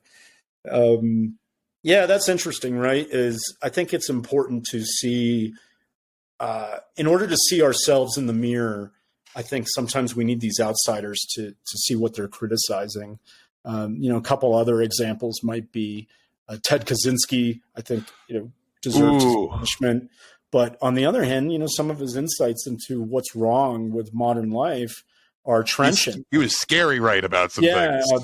Right. I think his solutions are terrible. Maybe his resolution mechanism was a little off, but God, he had a good diagnosis on some stuff. Right. Very prescient. And then maybe, even the God, I have a book I haven't started, but I'm interested in, is like, it's about some of the Native Americans who were brought back to Europe in the early days of exploration. And like the reasons why they did or did not like Europe, I think will be fascinating to dive into, where it's like or even in the United States, sometimes, Native Americans would be brought to New York or Washington, and even though they had warm water and food, they'd always miss their home and want to go back to where they came from. And I think that speaks to something in human nature where, okay, what is it about what makes life good that we might be missing in the West that we're blind to? And I think these outsiders can provide a good, at a minimum, a criticism, but also maybe insight into how we can change. I mean, one is, being outdoors and like sunlight and fresh water and open plains. I mean, I eminently believe that just the visual act, like having vision of nature, is very good for people's mental health. And like people in, I think people in New York go crazy. Right. I couldn't cite the papers, but I think more and more there's a body of research that's growing. That's, I mean, you can also just talk to New Yorkers. It's those corporate donkeys in their cubicles, just mining away. But you can tell, like, people who haven't, they're around sensory overload all the time. Like their minds don't, and some of the, if you're a corporate guy, you got some money, you get away, you can find your relaxation. But, if you're just in the hustle, bustle and grind and like, don't have those sort of freedoms, I think it's pretty rough for people. That's fascinating. And maybe more and more people are becoming aware of this kind of stuff. I know, like I forget Huberman, this guy. He's like telling everyone, start your day by walking 15 minutes with photons hitting your eyes. It's like, okay, I think he's onto something there. I think he's onto something. I don't do it. But not down with the cold showers yet. Yeah. With cold bath, ice bath. You know, maybe over time. So so when did you become a little, I'm going to use the word, obsessed with the CIA?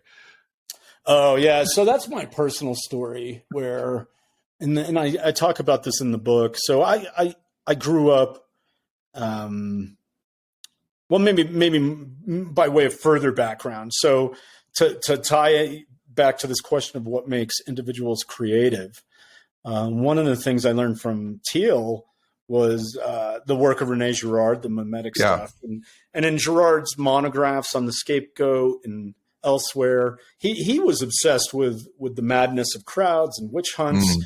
And in particular of interest to Peter was Girard's explanation for why the crowd picks a specific scapegoat in the type of person that's chosen as a scapegoat.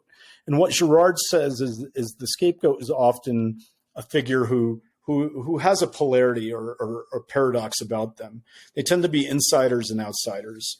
And so if you look throughout mythologies and so on, it's never the case that like a complete foreigner to the society is chosen as the scapegoat. That can't be the case because this person is in no way responsible for the social crisis at hand. On the other hand, there's the insider who's like the king's right arm or whatever. This person is just too close. It's always a boundary figure somewhere in between those who fits in as the scapegoat and is chosen. And Girard says something along the lines of that they're chosen for their extreme characteristics. And so the scapegoat in mythology often becomes either a hero or a martyr. And that was, Peter picked up on this and actually used it as a rule of thumb when thinking about who to hire and who to back as a startup founder, where he loves backing people who fit this insider outsider polarity, this dynamic. So, with that little principle in hand, we've thought about that when we think about the characteristics we look for in people. But in writing the book, I decided I had to turn the mirror on myself and provide a little bit of a self-portrait about how I've also been an insider and outsider. So in my personal life, I grew up thinking one person was my dad. And then when I was 20, discovered someone else was. And so this was a personal revelation, but it also meant I was an insider and outsider in my own family, that I grew up thinking people were my full siblings. Turned out that they weren't. So it's like, in one hand, I'm part of the family. On the other hand, I'm not. I'm different. My stepbrother went through that. Oh, really? Okay. Yeah. I was actually told about this last couple of weeks that I didn't know that he actually thought that my dad was his dad. But, interesting. Yeah. Wow. That was a recent revelation to me that that was the case. Yeah, and that can lead, that could be dramatic or maybe traumatic, to use therapeutic language. I didn't have a troublesome childhood or anything like that, but it was, kind of defined who I was. And so I set off to learn more about my dad, my biological father, and my mom. Not only did I not know who my dad was, but, this person my mom claims was killed, 3 days before he died. He was an engineer for NBC. He worked, their cameras and communications, which is pretty wild. But 3 days before he died, he suddenly tells my mom that, he says he's doing work for the intelligence community, that his life is in danger. And this takes my mom by great surprise. And then 3 days later, he was found dead in his apartment. So I've always, thought it was a crazy story. But when I got older, I decided I had to learn more.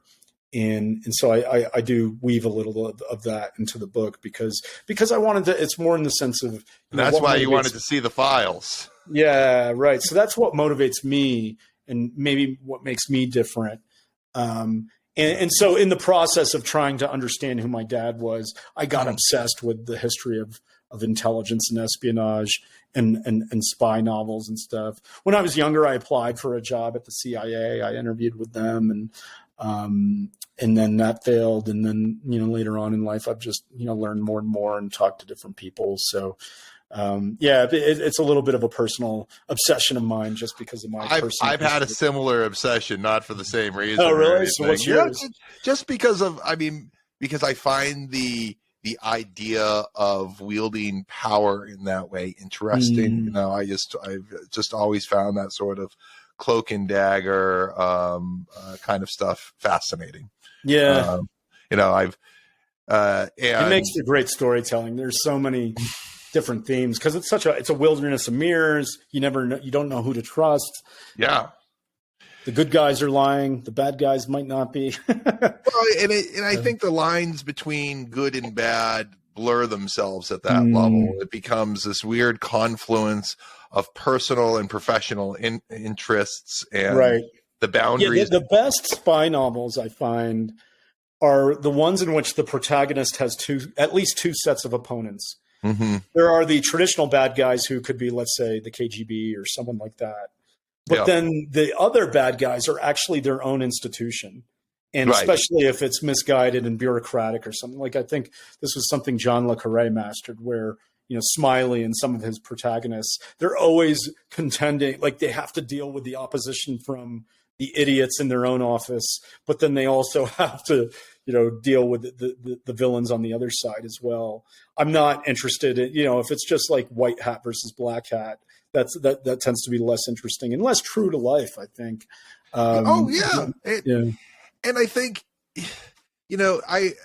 I used to think that the military and the intelligence services, they were just kind of bad guys, right? Yeah. And they weren't really necessary, and we could all just get along, and that whole naivete and the point that I've got into with that is that they are a necessary function, and that there are, and the elements within them are not monolithic, right? It's a confluence of factors and interests that are kind of like you say, competing for the main character's blessing or scorn, but it's not that simple of a thing.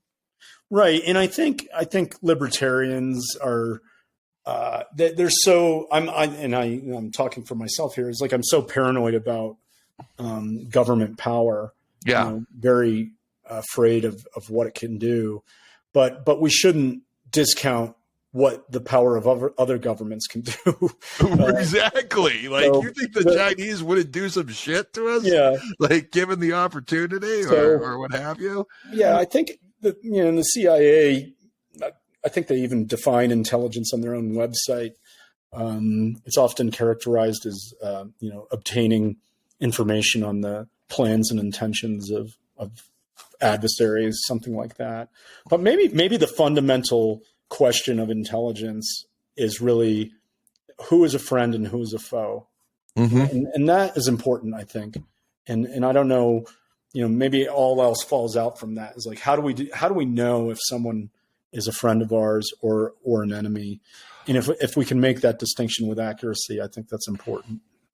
I think, I try to play with it in sort of a softest sort of way where you have the intelligence is the ability to predict, and the best way to predict is to be able to control.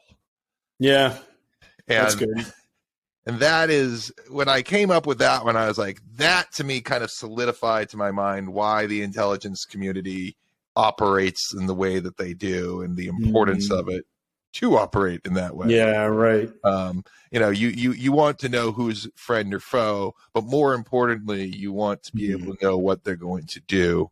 And in order to know what they're going to do, you need to have an understanding of the level of control that you can have over them. And this to me is why you see so many of these former intelligence agents working for Twitter, working for Google, working in the media, because these are the levels of control that are needed to sort of steer the ship, as they might say. Yeah. Maybe it's like the ring in Lord of the Rings. It's the kind of thing that once you touch, you're doomed to corruption. It's tough to wield for good at all, and so therefore it should be banished. because the state of the FBI right now and the CIA are quite lamentable and quite destructive.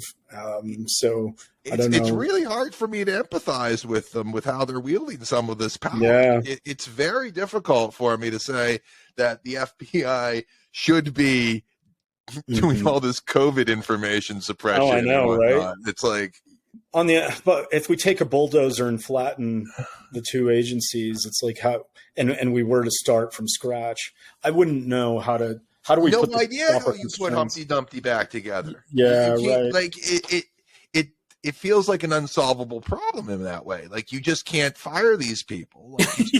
Like, I know, because we could just make ourselves really vulnerable to the Chinese or. I mean, and who knows what backup plans they have. Yeah, that's a frightening world. So I have no idea. This is actually a tidbit I wrote about. It's like all warfare is based upon deception. Politics is warfare by other means, and we live in the information age. It's. That's how true is that? Wow, that's great. Yeah, I mean, do you have any thoughts on that kind of idea in the modern political landscape? I love the book by Martin Gurry called The Revolt of the Public. I don't know if you've come across this. No, it doesn't ring a bell. To keep the continuity of the conversation going, he is actually a former CIA analyst who specialized in studying media in foreign countries and the influence. And so his book, the main theory is that prior to the internet, the main institutions of power, whether it was the news or the government, they had the ability to control the flow of information. Maybe not always the quality, but that could be part of it. But certainly they controlled the flow of information. So if something happened, you went to the briefing room, you received the answer, and this was disseminated to the United States by Walter Cronkite or whoever. But after the internet, this just splintered and fragmented to the extent where now the authorities have no control over information. And because there's so much of it, it is shining a light on their incompetence and or just let's call it like the performance of these institutions. So it's like, you could think of so many different examples. I mean, the COVID, our experience with COVID is full of this, where experts are saying one thing, but the internet is providing refutation in real time. Like we're like, this is bullshit, and it's only the people that have the memetic desire to believe, like they're so locked into believing those sources, believe them. Right. So I don't know how to bring back outside of just like strict competence, like do your job and do it well. I think the elites have lost quite a bit of their authority because of the internet alone. Yeah. It's not even the message, it's the medium that destroyed it. So I think we are in this new world where I think people are yearning for sources of authority, institutions they can trust, whether it's like some specific person they follow on Twitter or an organization. But what is true and can't be denied is like we're in a world that is no longer the same, that you can't just listen to even the president is lying to you. It's just accepted that this is it's like, I don't mind being lied to so much. I wish they would just be better at it in some ways. Yeah. It's like, it feels insulting that they're so bad at it. Like, make me work harder for this. Okay, so do you know anything about Palantir? Like, Thiel got involved in this world too with Palantir, right? Like, Palantir was formed on the trading floor of Peter's hedge fund, and a number of the alumni, and then plus the current CEO came on. I was not there at that time. Okay, and I know some people affiliated with the company, but I've never had an inside view to it, so I can't speak to what they do. And a lot of it is quite secret. So I don't know. Peter is full of contradictions. I think this is another one of them. Yeah. Where I think he justifies it in his mind as there's this ratchet effect to take away liberties and using emergencies and danger to do it. And so post 9/11, we have fewer rights and liberties than we had before. And I think he thought, or maybe the early Palantir people thought, that well, if we prevent another 9/11, then, in effect, we're saving liberty. Yeah. But in practice, I'm not quite sure. But I do think, from the perspective of, we do have to, like Russia, China, there are adversaries in the world. And I think we can't undersell the importance of national security. That doesn't mean I support the warfare state. I think we could go on for another hour about how awful procurement is and how corrupt the military is, but that I can agree to that. And then also believe that we need some kind of national security or national defense. Yeah. I mean, if I were Peter, at the minimum, I'd be the guy's one of the wealthiest guys in the United States. I don't know where exactly he ranks, but he's certainly very influential, has a lot of money, and having a seat at the table is a good thing for him in terms of influence. And that's another part of it too. Yeah. Was better us than someone else who's right. Exactly. It's like, look, I think in all likelihood, the people who are executing those jobs are serious people who take their role and are in a serious way and are trying to do the right thing. And if Peter thinks that he can influence them in a positive direction that's not corrupt and exploitative, right, that he might be giving better advice than others. That would be. I think there is some of that behind it too. But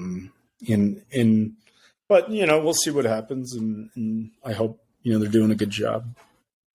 Yeah. So, oh man, where do we go from here? This has just gotten completely off track. Are you married? You have kids? I am not married. Okay. I was married once. I got married for 2 years and got divorced. Complicated story, but no, I do not have kids. I want to have kids. I'm getting older. Do you have kids? Do you? I'm 45 now. Yeah, I'm 44. I have a 7-month-old right now. Oh my God! Wow. So yeah, I'm a little late to the game, but I just read a wonderful novel called "The Children of Men" by P.D. James, and if anyone is interested in this idea that maybe we're not having enough children and what a world looks like without children, I recommend James's novel, because I'm going to have to pick that up. It's just a rich depiction of how life would change, especially when taken to the extreme. That what if the last generation to live has been born?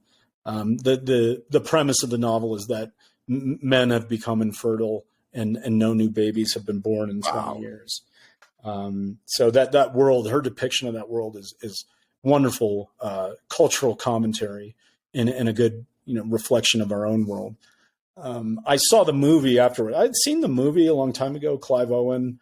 I can't remember the director's name, but he did movies like Gravity. In the movie, it took plot elements in a different direction that I thought changed a lot of these themes that were in the novel that I quite liked.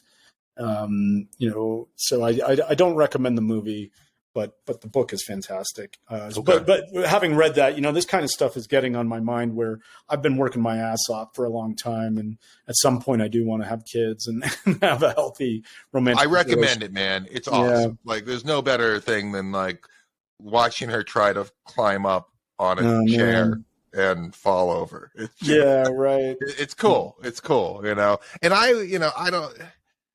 I grew up for the longest time not thinking that I wanted kids. And, I bought into the whole thing that there's too many people, we're starving the environment. And then I don't know exactly what did it, but it was something along the lines of the thinking that I have now, where, the genes and the memes, the ideas like have to complement each other. Right. And good ideas like lead to more people in your family, and we're sort of genetically we're genetically biased to enjoying life with that sort of like family, the fabric of intergenerational family. And modern life now has really in my life has kind of I ripped it apart isn't the right word, but it's like my family's scattered all over the country. Right. Like, it's, we didn't prioritize in many ways, spending a lot of time with each other. These ideas weren't taught. And, I don't know, have you had that kind of experience at all? Does that resonate with you? Oh, well, one thing that comes out in James's novel, is just how much of the meaning we derive from our activities it's derived from the assumption that there will be future generations and future people. I mean, most strictly speaking, you would see this in like, trying to discover a cure for cancer. And if we knew that everyone was going to die in this year because an asteroid hit, and humanity would come to an end, suddenly the interest in pursuing research and curing cancer becomes less important. Right. And that's a really dramatic way to state it. Sure. But I think it would also be true of other things like, why write novels? Why study history? Why, there are so many things that we do that depend on the existence of future people, and they ground the meaning of these activities such that I think we take it for granted that they'll be there. So from a society-wide perspective, it's almost like I don't think meaning would totally drain from our lives, but I think a good chunk would, because if there weren't future people to pass these things on to, we wouldn't even undertake the activity at all. And then when I think about my own family, I just wonder, I want to share in those joys that you're describing, like those meaningful moments.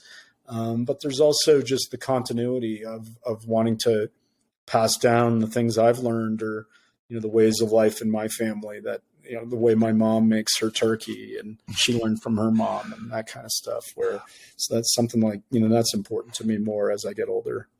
Yeah. I think a good way of describing the joy of it, it's like, when you have those epiphanies of life and you learn new things and stuff, and it's like, oh, that's cool. Right. Yeah. It's like, you just get to live through your children doing that. Yeah, you get I've noticed, to do it again, right? It's like, it's a little different, obviously, but the cycle's sort of the same, right? Yeah. Yeah, no, it's no, that's a beautiful thing, and I think I'll get there. I've been working hard on the 15, 17 stuff, and I've had a few relationships.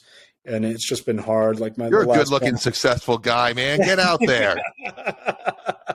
I need to get out. I'm in Colorado. It should be renamed Manorado, because the ratio here is pretty skewed. Especially, I'm in Telluride, a ski town. It's like all dudes. There are no single women here.